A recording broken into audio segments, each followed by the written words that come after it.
Baik, kita mulai. Assalamualaikum warahmatullahi wabarakatuh.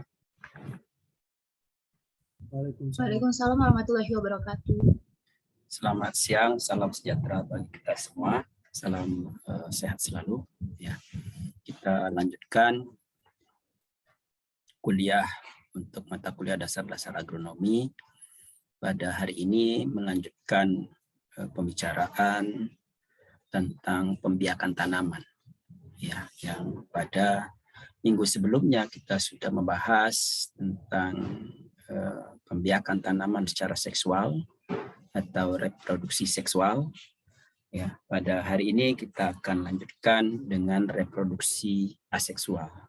Ya, di mana reproduksi aseksual ini meregenerasikan jaringan, ya, atau bagian-bagian tanaman tanpa adanya penyatuan gamet jantan dan betina. Jadi keterangan di bagian belakang ini adalah khusus untuk tanaman yang berbanyak dengan biji, tapi biji tersebut adalah bukan hasil penyatuan gamet jantan dan betina. Misalnya adalah pada manggis, karena ada proses apomiksis.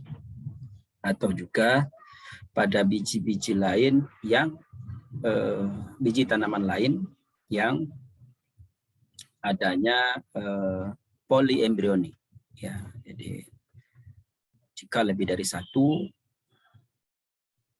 bibit yang dihasilkan dari satu benih atau satu biji, maka diyakini ya selain daripada yang satu itu adalah perbanyakan aseksual atau reproduksi aseksual.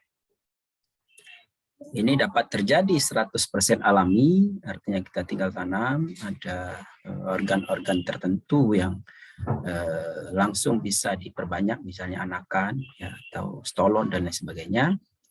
Namun juga dapat dilakukan secara buatan, artifisial, misalnya stek, okulasi, cangkok, bahkan kultur jaringan, ya, untuk mempercepat laju perbanyakan. Misalnya kultur jaringan selain juga mempercepat, juga bisa untuk perbanyakan massal, ya. Dasar dari reproduksi aseksual itu adalah totipotensi. Artinya setiap sel hidup ini memiliki informasi lengkap, ya, sebagai individu sempurna, sehingga dapat menjadi individu baru yang sempurna. Jadi setiap sel itu bisa menjadi individu baru.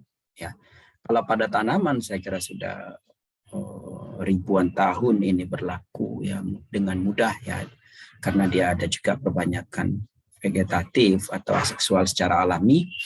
Pada hewan ini belum banyak, hanya beberapa tahun terakhir ini saya kira sudah bisa dilakukan, tapi untuk keperluan tertentu, ya. Jadi misalnya kalau Anda dengar berita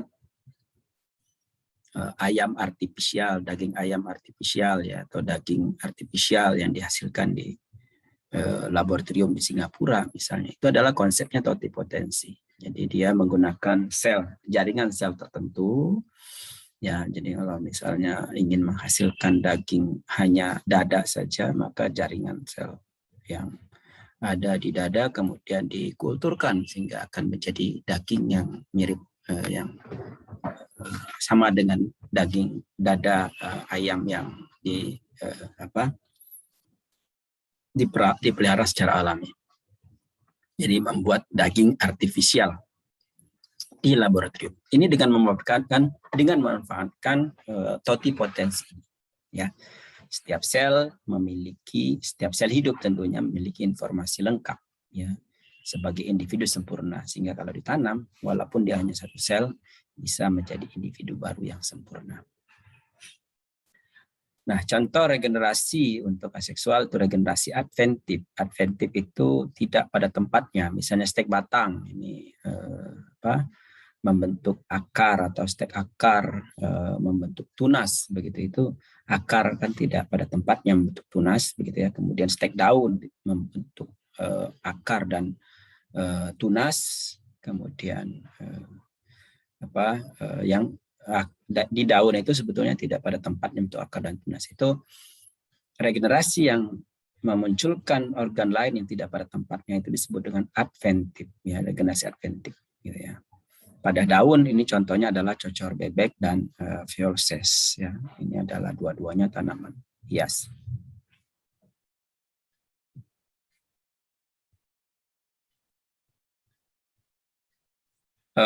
Lazimnya adalah organ vegetatif, saya katakan tadi, tidak melibatkan benih, tapi ada juga yang benih yang merupakan vegetatif tadi, misalnya manggis.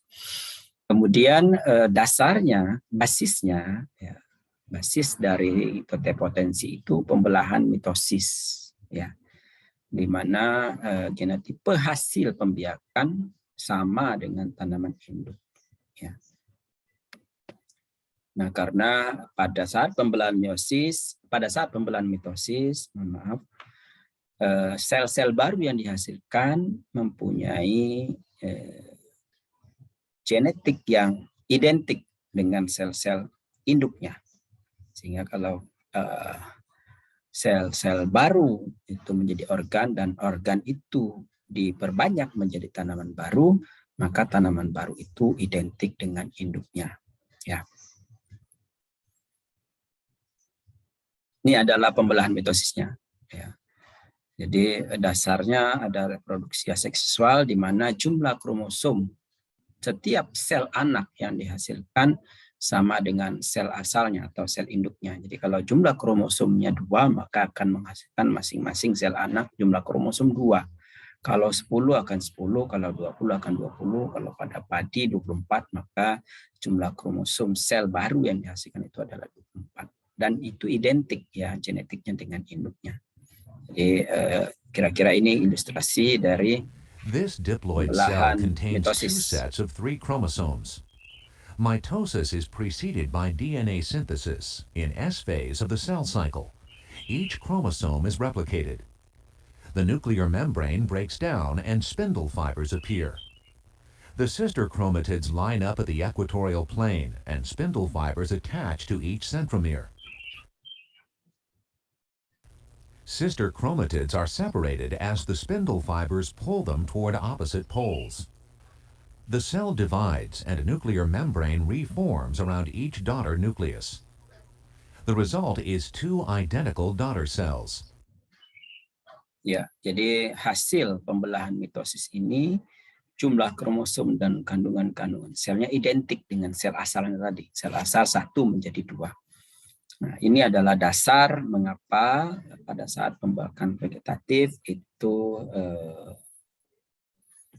anak-anak yang dihasilkan, individu yang dihasilkan mempunyai sistem genetik yang sama dengan induknya. Nah, sehingga ini adalah menjadi keunggulan atau keuntungan dari reproduksi aseksual, di mana tanaman itu seragam identik dengan induknya. Ya, jadi kalau misalnya kita menginginkan tanaman itu persis, ya, dengan induknya, gitu, dan tanaman itu adalah tanaman tahunan atau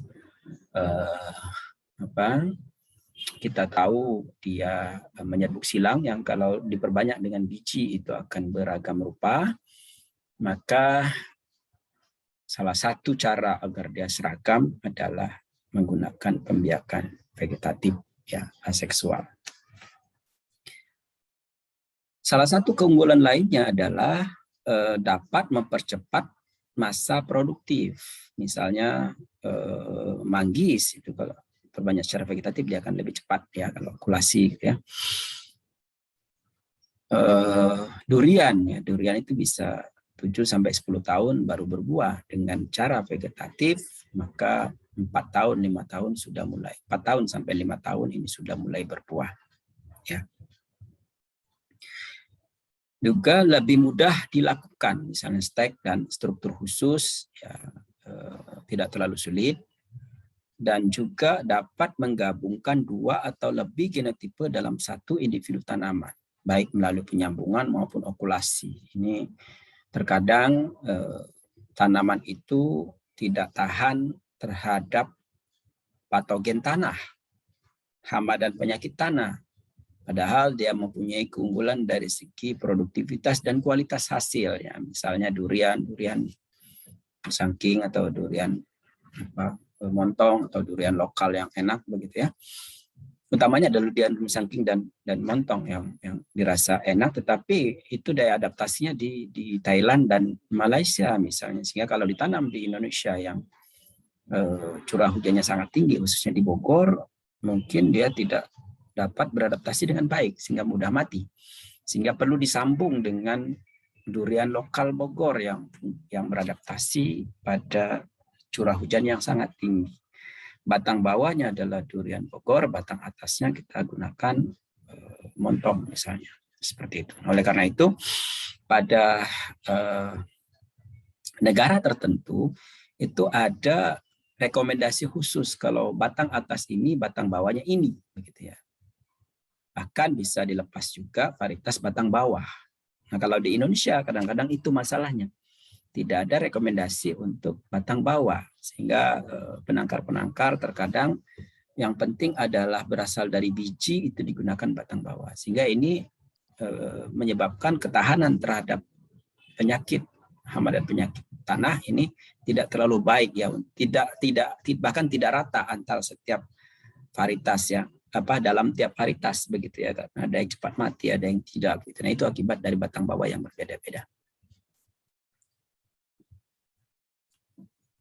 Jika ada mutasi, misalnya apel mana lagi contohnya, ini mutasi dari apel Malang sehingga menjadi lebih manis, atau mutasi yang terbaru ya dilepas tahun 2008 itu adalah durian tanpa duri, ya, gundul saja, namanya si gundul dari Nusa Tenggara Barat.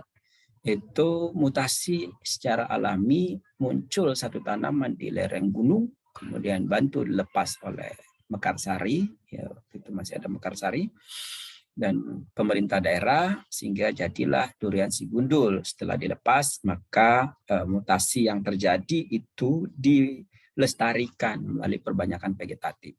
Ya, sudah ditanam di beberapa tempat ya, di Mekarsari juga pernah ditanam di situ. Tidak bisa kita tanam dengan biji karena mutasinya bisa akan segregasi lagi, akan bisa menjadi durian berduri lagi begitu. Nah, kemudian melalui teknik kultur jaringan ini dapat diproduksi secara massal dalam tempat yang relatif tidak luas ya, dalam lab-lab ya, dengan luasan tertentu ini dapat diproduksi secara seragam tapi massal ya. Misalnya produksi pisang kalau mengandalkan anakan untuk puluhan ribu hektar itu rasanya tidak mungkin memproduksi melalui anakan, karena berarti memerlukan indukan yang banyak, yang luas, karena satu indukan hanya bisa menghasilkan 2-5 anakan misalnya. Maka melalui teknik kultur jaringan ini dapat diproduksi secara massal ya. Nah, ada beberapa hal ini dapat membantu proses seleksi dalam pemuliaan. Misalnya, kalau persilangan menghasilkan biji, kita tahu tadi sudah saya sampaikan, kalau ditanam menggunakan biji itu akan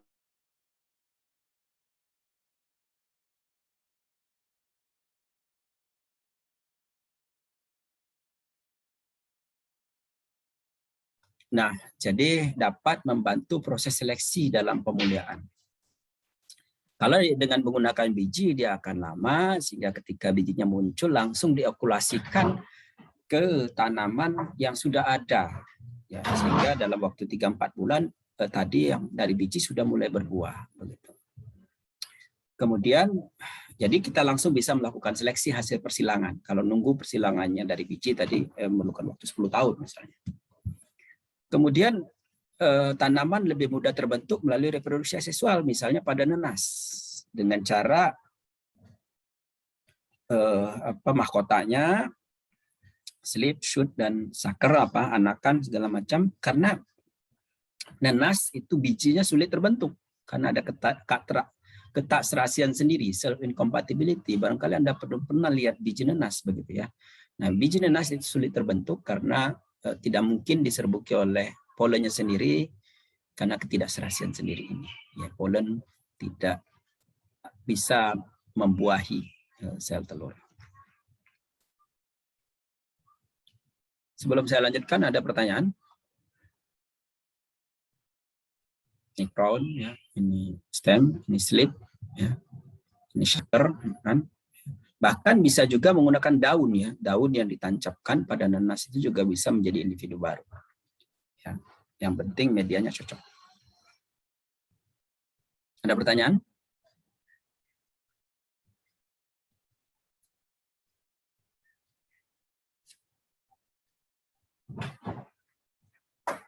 Berikut ini adalah teknik pembiakan aseksual. Contoh yang pertama adalah biji non-zigotik, biji apomiktik, ya, terbentuk tanpa pembuahan. Contohnya manggis, sudah beberapa kali saya contohkan. Kemudian biji nuselar, itu adalah biji poliembrionik, yang lalu juga sudah saya sampaikan. Pada satu biji terdapat banyak tunas atau embrio. Kemungkinan satu berupa embrio zigotik, lainnya berasal dari jaringan nucellus yang identik dengan induk, ya, jeruk, mangga, pukat. Ini yang lalu sudah saya sampaikan tentang jeruk. Ada juga struktur vegetatif khusus. Ini sudah disampaikan di bab 5, yaitu sulur, ya, pada stroberi dan pegagan, umbi lapis nih pada bawang merah, umbi sisik pada bunga lele, rizom, ya, pada alang-alang, rimpang nih pada jahe, carang batang pada pisang, umbi batang pada kentang, dan umbi akar pada ubi jalar.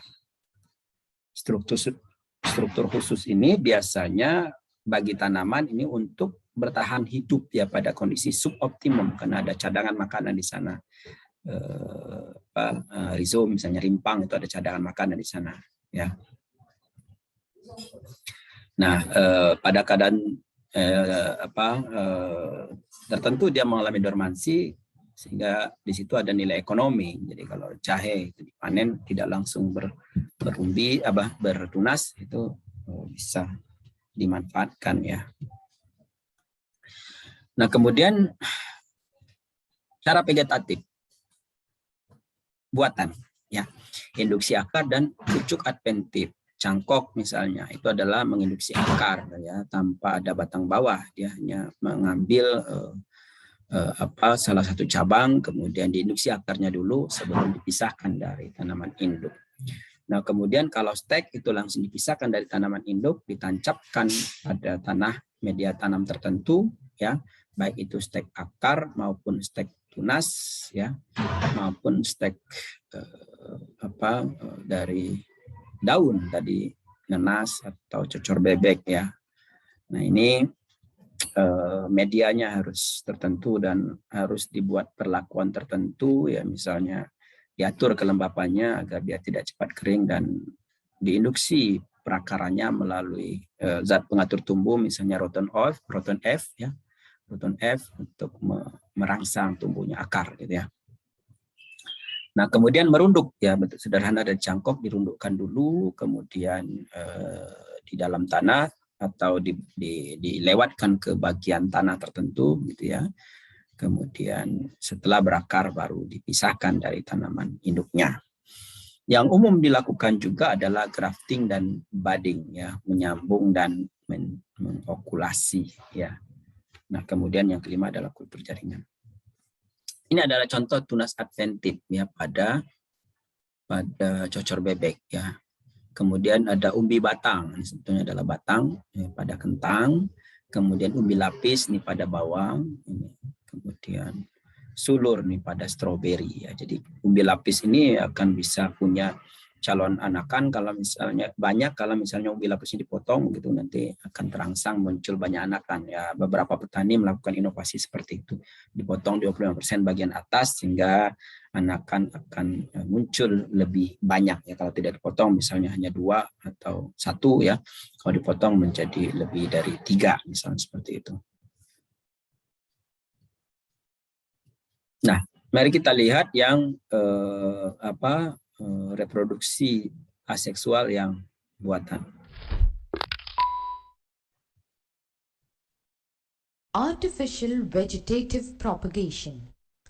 A number of artificial methods are used to propagate plants in agriculture and horticulture.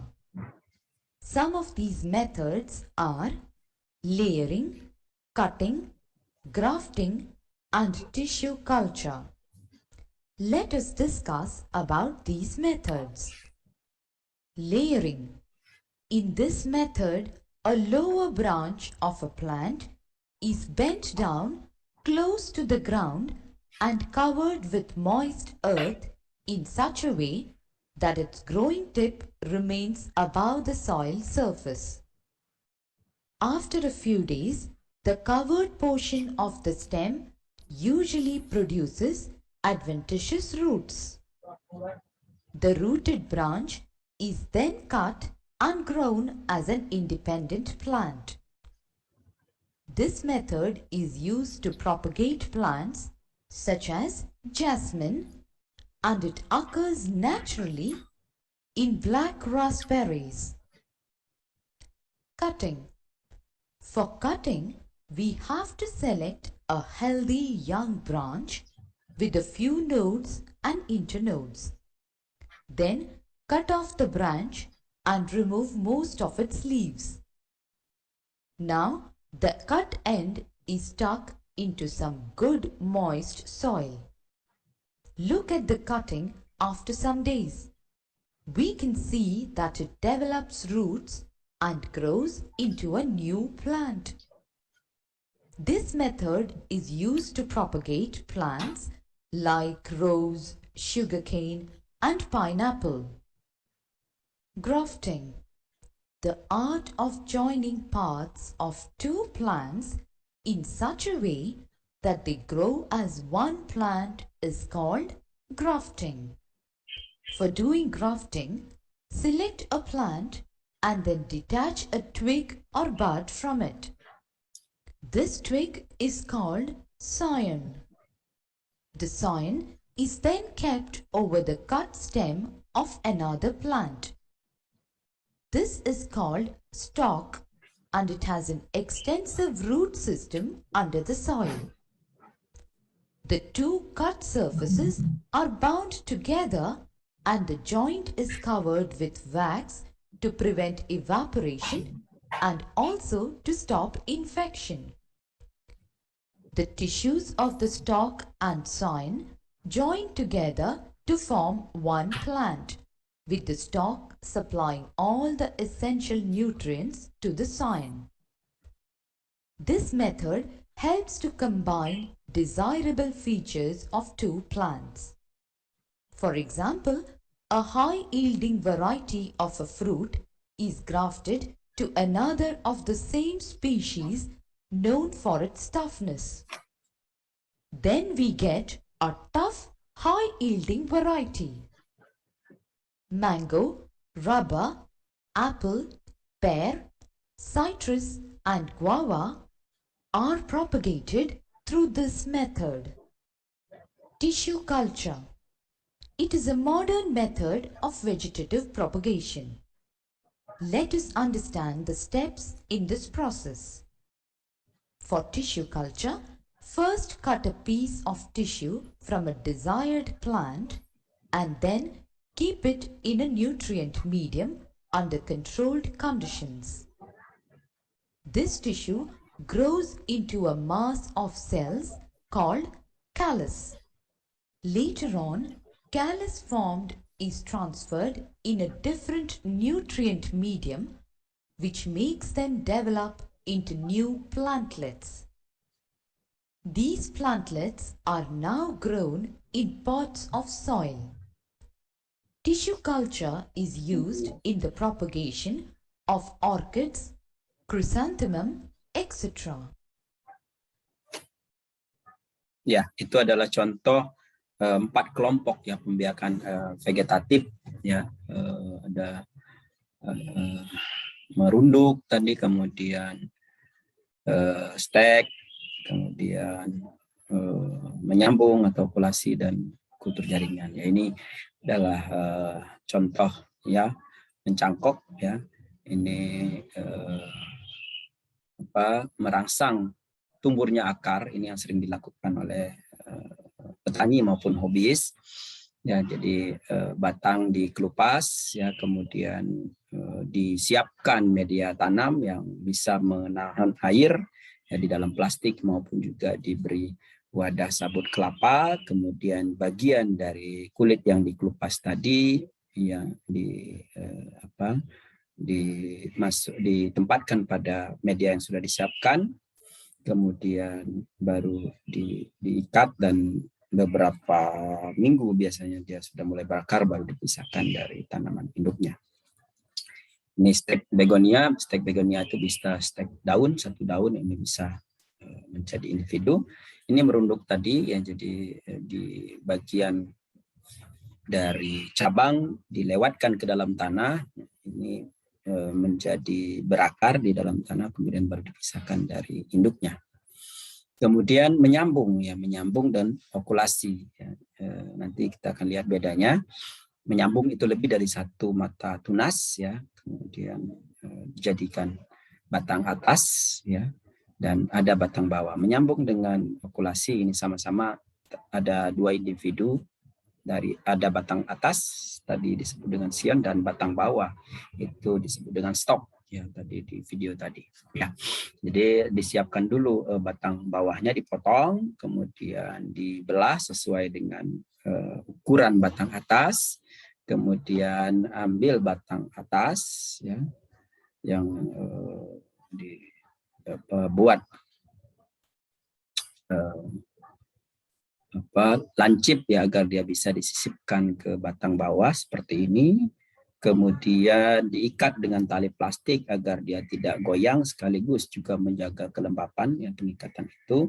Dan untuk lebih optimal lagi maka disungkup dengan kantong plastik, ya, dan beberapa hari atau beberapa minggu kemudian dia sudah bisa menyatu dan bisa hidup, ya. Ini terbukti dari kalau bagian batang atasnya daunnya tidak rontok, berarti dia bisa hidup.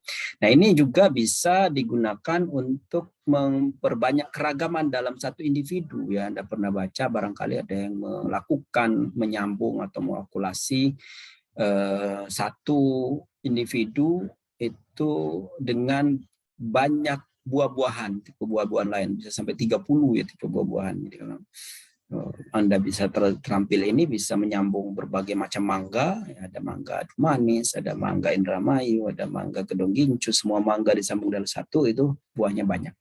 Atau kalau pada tanaman hiasnya sering dilakukan, Anda bisa cek juga di pasar tanaman hias, misalnya pada Kamboja Jepang, ini warna bunga dan tipe bunga itu berada dalam satu tanaman, ya. Ini yang contoh video berikut ini, ya. Ini adalah menyambung adenium, ya.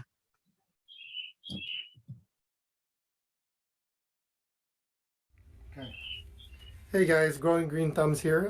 Today I have a special treat. Some of you have been asking about the grafting method for adenium or desert rose, and I'm here with my dad today, and he's going to show us how he does it and some of his techniques and the reasons why he does certain things. So this is my dad, Tim, here, and we have some examples here for you. So go ahead, Dad. Hello everybody, today I'm going to show my version of how to graft desert rose my way. I've been through a lot of different styles, but I did going down to my way, the quick way, the easier way. I want to pass on to all of you. So all right, so let me show everybody some of the materials that you're using first. Well, this is the tools and the material we use for grafting. First, you have to have a clean, sharp razor blade, a small bottle of super glue. You can get this right at Home Depot and Lowe's or any of the big box stores, yeah. And then some wire to tie it with. Some twist ties. And then after the graft, we use this to cover. Is that just a regular plastic bag and you just... That right here as the tube, you can buy this from your line or something with a roll of plastic tube, or you can just find it yourself somehow.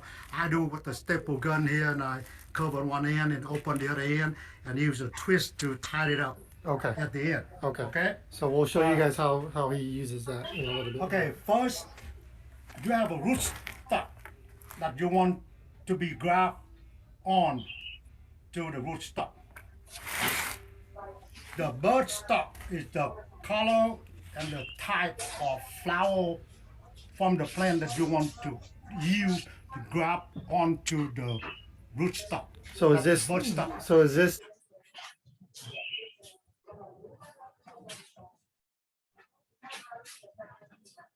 to make multiple colors into If one? you have multiple color, you can add to each graft different color. Okay. Or however, because desert rose these days comes with all size and shape and color. And they come with hundreds of different colors. So that's the reason why it's more interesting to be grafted on. Okay, I'll show you. First you gotta select the match between the rootstock and the bird stock and the color you select. So I'm gonna use this as the the rootstock, and different color I had already selected, and get ready to roll. So what I'm gonna do, I'm gonna say a match per stem before I cut to prepare for where I'm gonna put on to each stem on the rootstock. So 1, 2, 3, 4. And I'm going to select this portion and maybe that. And the next and the next and the next going to be this and that right there. The bottom line is after you grab them, it won't be long to have a product with the multiple color like this one here. And it will have 7 color on this. And 4 of them are blooming at the time. And more colors is coming in a bird prep right now. So this year I have 7 color, and one time I had 6 bloom one time. This year I grabbed it during the winter, and this one is the double bloom. And this right here also red but yellow thrown on the single bloom onto one plant, and it's about to bloom at the same time right now. So that's an idea. Okay, so let's start the grafting. Let's start grafting, okay? So, first you got to take one at a time. But it's best for you to select the rootstock plant.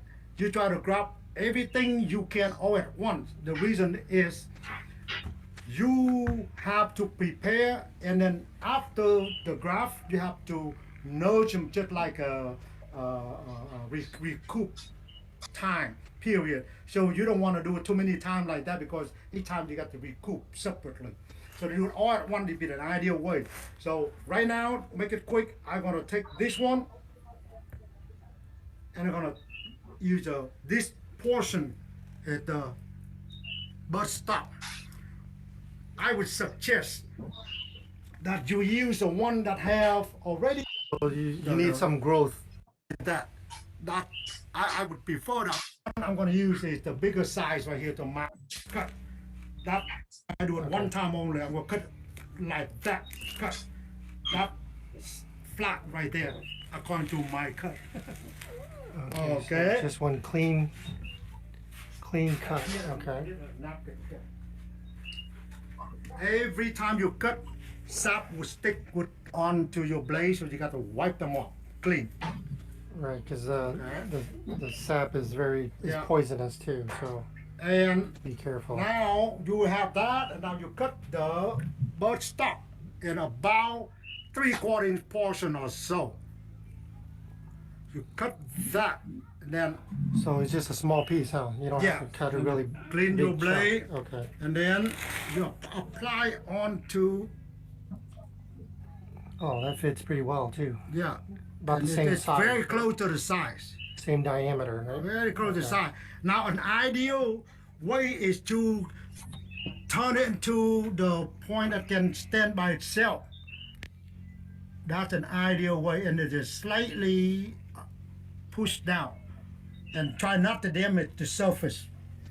And then super glue it together.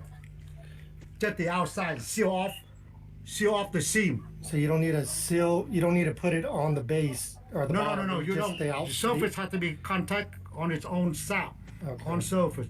And now you glue you hold and glue the perimeter seams together only. Just on the outer edges. There are different ways to handle these joints instead of the glue, but I try every other way. The glue, it's easier for me. Okay. Similar principle, but it's easier for me, and I like the outcome of the simple glue because I use the auto method, and only if you use it on a smaller size, but you want to have grab on to the bigger plant like this, and it thinks the other style of grafting around, then you hold it on this. You need to trim a little bit, or you can do it before you glue it down, and trim a little bit of all the leaf and leave just a couple, and so you don't have to know too much from the.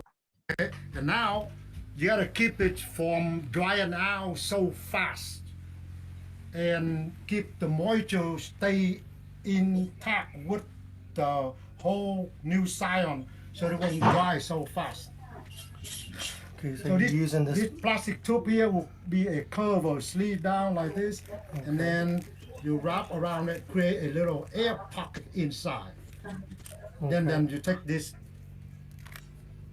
little tie, And twist tie? twist it, tie it. Okay. Just like that, and that is ready to speed up the progress. See it progressing. To leave it where you now right there Let me. inside. Okay. So what it now the what the Here.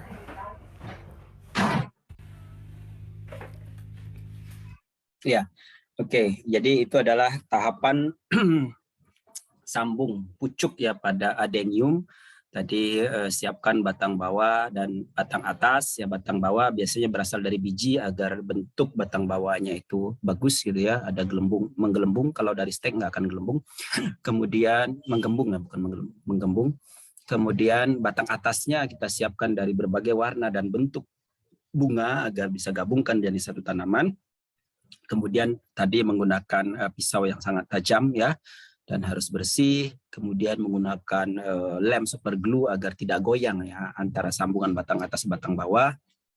Dan kemudian yang utama juga adalah membuat sungkup dari plastik kemudian diikat untuk menjaga kelembapan. Sederhana itu. Ya, selanjutnya silakan berdoa begitu ya. Ada pertanyaan?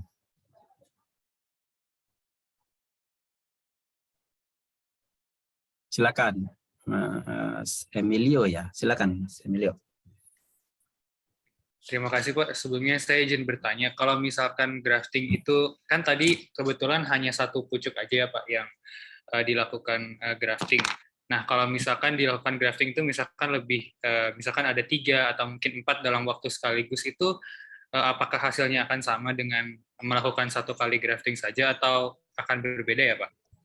Baik, makasih Mas Emilio. Pertanyaannya bagus sekali. Apakah tadi dalam satu individu tanaman itu dapat sekaligus kita lakukan grafting gitu ya, sambung pucuk untuk semua potensi pucuknya. Nah, untuk adenium ini dia punya cadangan yang bagus di batangnya. Kan tadi ada menggembung itu cadangan makanan, sehingga dia sangat kuat bertahan pada lingkungan yang stres gitu ya. Jadi kalau dihabiskan tadi kan ada 4 potensi pucuknya, itu habiskan disambung semua nggak masalah, dia akan bisa bertahan gitu ya. Nah kalau tanaman lain hati-hati ya, karena dia cadangan makanannya tidak banyak, dia bersumber makanannya dari daun, sehingga jangan dihabiskan dulu satu-satu, barangkali muncul satu nanti sudah berdaun yang lain lagi begitu ya. Jadi kalau nanti dihabiskan semua tidak punya cadangan makanan, dia akan mati gitu ya. Khusus adenium 4 tadi sumber pucuk tadi sebagai batang bawah, dan 4-4-nya bisa langsung disambung dengan sumber pucuk yang lain, sehingga sekaligus dia bisa dapat 4 variasi dalam sekali penyambungan. Nah, untuk merangsang agar batang bawahnya bagus tadi artistik menggembung, pada umur tertentu misalnya umur 6 bulan, pangkas batangnya, dia akan memperbesar batang bawah dan sekaligus tunasnya akan lebih dari 1. 4 atau 5 tunas tadi itu adalah hasil pemangkasan batang atas gitu ya. Sehingga sumber calon untuk bisa disambungkan itu menjadi lebih dari 1 dan variasi bunganya menjadi banyak. Saya kira nanti kalau Anda ada kesempatan mencoba-coba, silakan coba beli dulu misalnya batang bawah. Kalau dari biji mungkin lama begitu ya. Beli batang bawah itu nggak terlalu mahal karena tidak terlalu biasanya jenisnya juga tidak terlalu, bukan yang mahal-mahal batang bawah itu. Nah, batang atas Anda juga bisa beli yang sudah ada yang murah saja misalnya, tapi warna-warni, ada yang putih, ada yang merah, lalu coba aja. Nah, kalau sukses biasanya Anda akan senang gitu untuk mencoba-coba, jadi banyak, jadi ahli gitu. Siapa tahu menjadi ladang bisnis tersendiri nanti di lain kesempatan gitu ya. Ya mirip juga teman-teman ketika pandemi di Jakarta atau di beberapa tempat yang tadinya dia kerja serabutan gitu atau bahkan preman begitu ya, mencoba untuk menyambungkan pada anggur. Anggur juga begitu ya, ada batang bawah, batang atas disambung begitu, kemudian bisa bagus dan sekarang dia punya penghasilan yang lumayan karena dia bisa dengan mahir menyambung-nyambung batang atas anggur-anggur yang introduksi itu kan kalau langsung di stek ke tanah Indonesia belum tentu bisa beradaptasi karena penyakitnya banyak, sehingga disambung dengan anggur-anggur lokal gitu sebagai batang bawah, kemudian yang anggur yang introduksi sebagai batang atas, sehingga kombinasi yang sangat baik. Begitu saya kira Mas Emilio. Baik, terima kasih Pak. Ada lagi pertanyaan dari teman yang lain? Silakan kalau ada. Sekali lagi ini kalau coba-coba dipraktikkan karena ini adalah murah meriah gitu ya. Kalau Anda ada tanaman apapun juga di rumah mau sambung-sambung, asal sambungnya itu ini ya, yang paling mudah itu dalam satu spesies tentunya, dalam satu jenis. Tadi kan misalnya adenium kan masih satu jenis ya. Kalau sudah sangat terampil, sudah sangat tahu persis, itu seperti yang saya sampaikan tadi, bisa 30 jenis dalam satu tanaman itu sudah sangat-sangat luar biasa ya, karena antar jenis itu tidak mudah untuk melakukan penyambungan ya. Misalnya nyambung mangga gitu dengan durian apa bisa gitu ya. sangat sulit ya. Kalau antar mangga saja masih mungkin kan itu. Jadi Anda tertarik untuk menyambungkan mangga-mangga dari berbagai sumber, itu bisa dicoba gitu. Nah, jadi tadi penyambungan itu adalah banyak tunas, banyak mata tunas dalam satu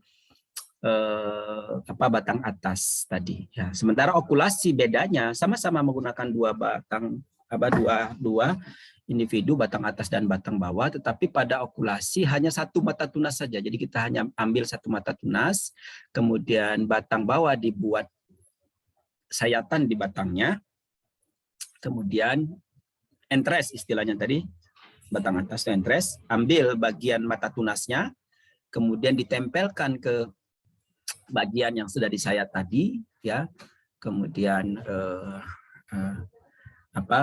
sebelum ditempel diambil dari batang atas tadi karena dia ada bagian batang ya di situ, yang biasanya kita ambil hanya kulit dan juga mata tunasnya ya, sehingga dia terlepas dari kayunya baru ditempelkan. Dan dengan teknik yang mirip, itu dua artian.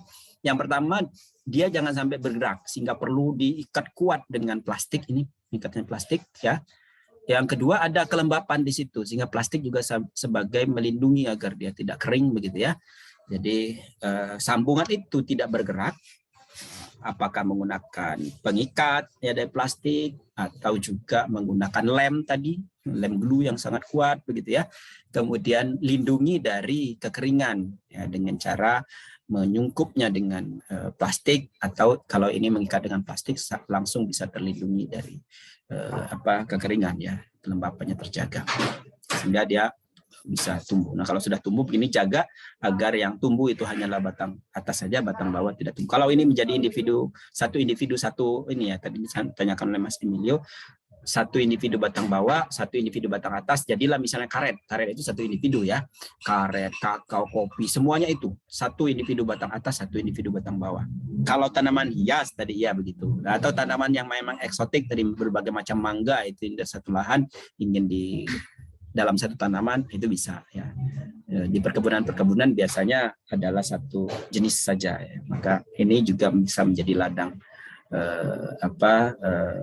penciptaan lapangan kerja saya kira kalau ada tertarik nanti. Ada pertanyaan teman-teman semua? Berikutnya adalah kultur jaringan. Tadi di video disebutkan adalah teknologi modern, yaitu mengambil di bagian manapun juga tanaman itu, terutama bagian yang masih muda, kemudian ditempatkan di media tertentu ya. Media tertentu ini media yang sudah melalui penelitian, ada agar-agar, ada gula, ada unsur hara di dalamnya. Namanya media yang umum adalah media MS, apakah dengan zat pengatur tumbuh atau tanpa zat pengatur tumbuh ya. Nah ini disebut dengan organogenesis, artinya dari organ ini menjadi individu tanaman. Organogenesis, jadi organ tadi dipotong-potong, kemudian menjadi kalus, menjadi tunas dan pelamret ya. Nah, kemudian ada juga namanya embrio somatik. Jadi embrio tapi dia dari sel-sel somatik. Jadi dari kalus-kalus itu dirangsang adanya suatu embrio yang mirip-mirip embrio. Dia berkembang dari satu sel somatik kemudian menjadi embrio yang kemudian kalau dipisahkan menjadi individu tanaman. Contohnya adalah mangga ya, Mangifera indica. Itu saya kira pembiakan vegetatif. Ada pertanyaan sekali lagi, teman-teman? Kalau tidak, saya akan lanjutkan kepada teknologi benih. Baik itu adalah benih maupun bibit tadi ya. Yang kita diskusikan pertama kali adalah benih. Nah, benih itu adalah biji untuk perbanyakan tanaman, ya, bukan biji untuk konsumsi. Kalau biji untuk dikonsumsi itu adalah biji namanya. Dan ini adalah faktor penting dalam siklus pertanian. Ada yang disebut dengan benih bermutu. Jadi kalau Anda ada dengar informasi tentang benih bermutu itu yang viabilitasnya tinggi. Viabilitas itu daya berkecambahannya, kalau ditanam dia tumbuh, itu viabilitasnya tinggi. Di atas 80% yang disebut dengan tinggi. Tergantung juga tanaman, ada juga tanaman yang 60% atau 7%, tapi umumnya kalau dari biji itu adalah 80%. Kemudian bebas penyakit ya. Bebas penyakit, bebas kotoran tentunya, kemudian murni itu adalah tidak tercampur dengan benih varietas lain, dan tentu harus benar sesuai dengan namanya ya, sesuai dengan nama varietasnya tentunya. Nah untuk itu perlu ada teknologi benih, ya, di mana teknologi benih ini adalah memproduksi benih ya, yang teknologi produksinya tidak sama dengan memproduksi bagian tanaman untuk dipanen konsumsi. Dia perlu penanaman khusus, perlu pemanenan khusus, pembersihan, pengeringan, perlakuan khusus gitu ya, agar misalnya perlu coating, dibungkus dengan bahan tertentu ya, untuk agar awet, agar mencirikan ya, karena dibungkus dengan warna tertentu atau malah diberi zat pengatur tumbuh. Kemudian packingnya juga tertentu, ada yang menggunakan kertas, ada yang menggunakan plastik, ada yang menggunakan aluminium foil, dan perlu penyimpanan. Kalau misalnya tidak bisa terdistribusi dalam waktu yang singkat, maka perlu penyimpanan dalam waktu yang lama. Nah, teknologi benih ini diawali dengan adanya pemuliaan tentunya, di mana pemuliaan itu adalah memperbaiki sifat-sifat tanaman agar mempunyai nilai yang lebih baik, yang akhirnya menjadi varietas unggul. Nah, varietas unggul itu yang kemudian diperbanyak. Varietas unggul itu namanya setelah jadi varietas, benih dari varietas unggul dari pemuliaan itu namanya breeder seed atau benih penjenis ya. Benih penjenis ini kalau diperbanyak menjadi benih dasar atau foundation seed, dari benih dasar menjadi benih pokok atau stock seed, dari stock seed itu menjadi benih sebar ya. Jadi ini urut-urutannya agar benih sebar itu dapat dihasilkan dengan baik dan dalam jumlah yang cukup begitu ya.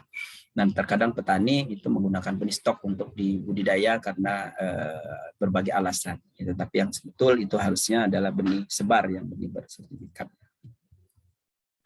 Contoh varietas unggul yang telah dihasilkan sangat banyak. Padi, sawah, padi, berbagai macam padi lebih dari 300 varietas. Jagung lebih dari 100 varietas. Kedelai juga demikian. Kacang tanah, kacang hijau, tomat, cabai lebih dari 300 varietas. Kubis, ya, tebu, teh, karet. Ya, hampir semua tanaman sudah ada varietasnya. Meskipun sebagian besar tanaman lainnya belum ada. Misalnya kemangi itu belum ada varietasnya. Pohon-pohon misalnya itu belum ada varietasnya. Nah, jadi yang under utilities crop itu, ya, tanaman-tanaman yang tidak utama itu biasanya belum banyak atau malah belum ada varietasnya.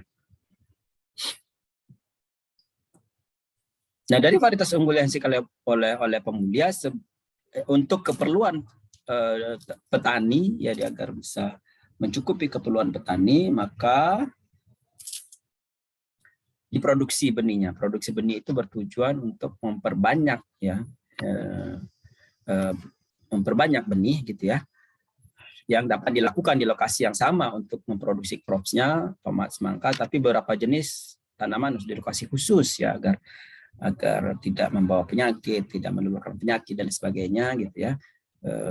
Misal ada juga harus syarat pembungaan khusus, misalnya perlu induksi dingin pada kubis. Kalau tidak ada induksi dingin minus 4 derajat, tidak akan berbunga, maka kubis itu masih sulit diproduksi di dalam negeri misalnya, ya. Atau perlu fotoperiodisitas, ya, tertentu. Dalam banyak tanaman, biji ini harus diekstraksi dari daging buah atau pulpnya, misalnya harus difermentasi. Tomat itu misalnya perlu difermentasi dengan merendam benih dalam air selama 2-3 hari agar benih terpisah dari kulit buahnya, ya. Kemudian dapat terpisah dari bagian tertentu, ya, yang dari buah gitu ya, maka direndam dengan air selama 2-3 hari. Perlu dicek juga apakah dia berkecambah nggak. Kalau 3 hari, ada juga tomat-tomat yang berkecambah pada 3 hari, berarti perendaman cukup 1 hari saja misalnya. Pada polong-polongan benih cukup dipisahkan dari kulitnya yang umumnya merekah. Misalnya perlu penjemuran, pada saat penjemuran benihnya merekah dan tinggal dipisahkan. Nah, tadi saya sampaikan bahwa perlu penyimpanan benih. Penyimpanan benih itu harus dilakukan sebaik mungkin, ya. Di mana umur simpan benih itu berbeda-beda. Ada yang benih dapat disimpan dan dapat mempertahankan viabilitasnya, daya berkecambahnya dan sebagainya pada kadar air 4-6% yang disebut dengan benih ortodoks, ya. Ada juga benih-benih yang cepat hilang viabilitasnya pada kelembapan rendah. Ya, jadi misalnya benih jeruk, nangka, rambutan, durian itu kalau dibiarkan kering dia akan mati. Itu disebut dengan benih rekalsitran. Sehingga kalau nanam jeruk, nanam nangka, nanam rambutan, nanam mangga, nanam durian, itu jangan dikeringkan dulu bijinya, langsung segera tanam. Cuci, bersih-bersih, langsung tanam. Ya. Nah, itu namanya benih rekalsitran. Karena kalau dibiarkan kering, dikeringkan seperti benih jagung, benih padi, ya, benih kedelai, dia akan mati. Jadi pelajari dulu apakah termasuk benih ortodoks atau benih rekalsitran. Umumnya buah-buahan termasuk benih rekalsitran, yang tanaman pangan termasuk benih ortodoks. Nah, untuk benih ortodoks ini makin rendah suhu penyimpanannya, maka akan makin lama, ya, ketahanan simpannya untuk benih-benih tertentu. Ini umum, ya. Misalnya penyimpanan benih terbuka ini di kamar dengan pada suhu 27 derajat itu dengan kantong kertas, kantong plastik atau karung goni, maka kurang dari 3 bulan ini masa simpannya. Tapi kalau dengan menggunakan aluminium foil atau kaleng bisa sampai 1-2 tahun. Kalau suhunya diturunkan menjadi 18 derajat dengan kelembapan 30% dengan kantong kertas, plastik, atau stoples dan kain, maka dia bisa sampai 5 tahun. Diturunkan lagi 5-10 derajat dengan kelembapan 40-50% pada kemasan tertutup rapat bisa sampai 10 tahun. Disimpan pada minus 20 dengan kelembapan kurang dari 30% menggunakan aluminium foil atau kaleng rapat dan kedap, maka benih tersebut dapat bertahan lebih dari 10 tahun. Ya, jadi bisa kita perhatikan benih kita termasuk yang mana dan penyimpanan yang mana. Berikutnya adalah viabilitas benih. Viabilitas benih itu adalah perkecambahan, ya, deretan dari kejadian benih dorman sampai muncul akar. Ya, itu definisi biologi. Ya, atau sampai tumbuh menjadi kecambahan normal, itu definisi teknologi benih. Jadi benih deretannya mulai dari tidak tumbuh sampai dia muncul akar dan kemudian menjadi kecambah normal, itu namanya viabilitas benih. Nah, perkecambahan benih itu dipengaruhi oleh viabilitas benih, ya, ada tidaknya dormansi dan kondisi lingkungan yang cocok. Ya. Viabilitas benih itu ditunjukkan oleh presentasi benih yang dapat menyelesaikan perkecambahannya. Ya, jadi ya sebut dengan viabilitas benih itu berapa persen dia dapat berkecambah. Itu viabilitasnya bagus kalau di atas 80% saya katakan tadi. Ya. Viabilitas benih itu dalam kondisi optimum ditunjuk oleh persentase daya berkecambah. Ya, benih. Ada juga yang disebut dengan vigor benih. Vigor benih itu kalau dia masih berusaha berkecambah, tetapi pada tempat yang suboptimum, ya, berkecambah dengan baik, kecepatan tumbuhnya itu bisa bercambah gitu ya, itu disebut dengan vigor. Ada juga disebut dengan dormansi benih. Ini benih dikatakan dorman itu atau dormansi bila benih tersebut sebenarnya hidup tetapi tidak berkecambah walaupun diletakkan pada keadaan yang secara umum dianggap telah memenuhi syarat perkecambahan. Kelembapannya oke, kadar airnya oke, tanahnya cahayanya oke dan lain sebagainya. Tapi tetap tidak mau berkecambah berarti kemungkinan benihnya dorman. Ya kalau memang benih, lingkungannya memang tidak cocok untuk perkecambahan karena terlalu kering, ya, tidak ada air, ya, dan lain sebagainya, kelembapannya sangat rendah, maka memang benih tidak berkecambah, ya, memang lingkungannya tidak memungkinkan. Tapi kalau lingkungannya optimum, tidak berkecambah, itu namanya dormansi benih. Ini kadang perlu dipatahkan dengan cara apa? Dormansi itu kadang-kadang dia tidak bisa mengabsorb air karena keras. Kalau begitu harus digunting. Bunga matahari itu kadang-kadang perlu digunting bagian kecil dari bunga, ya, agar airnya bisa masuk, ya, ketika disemai, maka perlu dilakukan perlakuan itu. Perlu tadi skarifikasi itu atau stratifikasi, penyimpanan dingin gitu ya, simpanan kering, gitu, simpan kering dulu. Atau perlu kultur RMBO atau kombinasi dibarengi dengan pengendalian lingkungan. Jadi ada istilah dengan pematahan dormansi agar benih itu bisa patah dormansi. Benih kelapa sawit perlu dipatahkan dormansinya karena keras. Ya. Ada pertanyaan sebelum saya lanjutkan? Nah, penanaman benih itu ada yang langsung ditanam, tidak dipindah-pindahkan. Kenapa bisa langsung ditanam? Karena kalau tidak ditanam langsung, ini sukar untuk dipindah tanamkan. Atau biaya transplantingnya menjadi mahal, ya. Jadi buncis, loba, jagung manis, mentimun, bayam, kangkung. Ini contohnya penanaman langsung. Kenapa kangkung penanam langsung? Karena kalau dibibitkan dulu satu-satu terlalu mahal.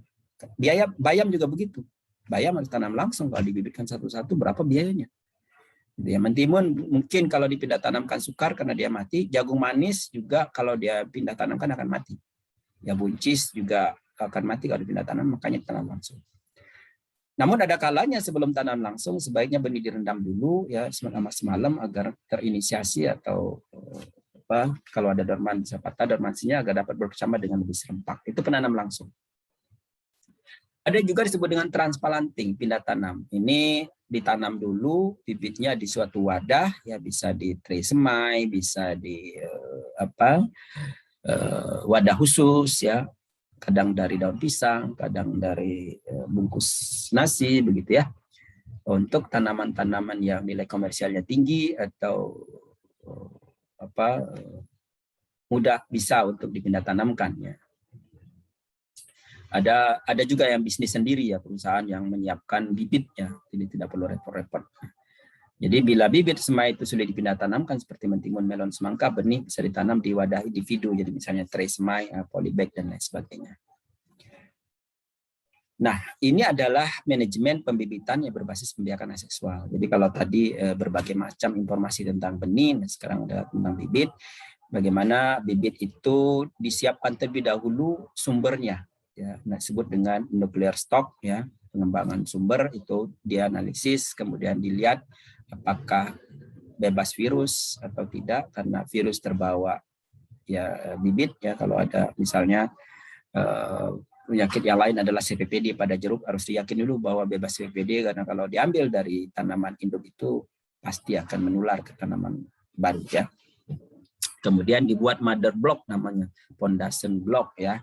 Dan dari situ diperbanyak sebagai sumber perbanyakan atau ditingkatkan dulu jumlah bloknya, baru kemudian komersial plant. Ini direncanakan sedemikian rupa. Kenapa perlu perencanaan ini pada pembibitan berbasis pembiakan aseksual? Karena pembiakan aseksual itu sumber tetuanya tidak banyak. Bisa dibayangkan kalau kita menggunakan okulasi, mata tunasnya berapa perlu dalam satu pohon, hanya perlu berapa dalam satu pohon batang atas itu barangkali cuma bisa puluhan ya mata tunas ya, puluhan mata tunas, sehingga perlu batang atas itu perlu banyak jadinya stoknya gitu ya. Kalau pesanan ada puluhan ribu, maka kita harus bisa hitung berapa kira-kira mother blocknya di situ gitu ya. Satu tanaman bisa menghasilkan berapa bibit di situ gitu ya.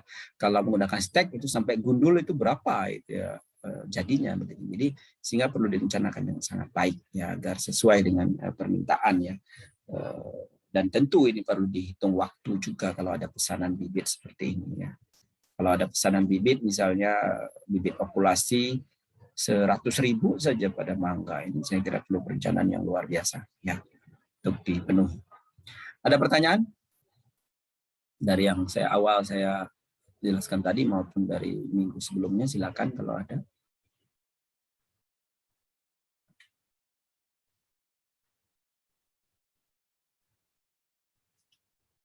Kalau tidak ada, kita cukupkan sampai sini untuk pembiakan tanaman ya. Kita jumpa lagi di minggu depan untuk bab yang lain. Terima kasih atas perhatian Anda. Assalamualaikum warahmatullahi wabarakatuh. Selamat siang, salam sejahtera bagi kita semua.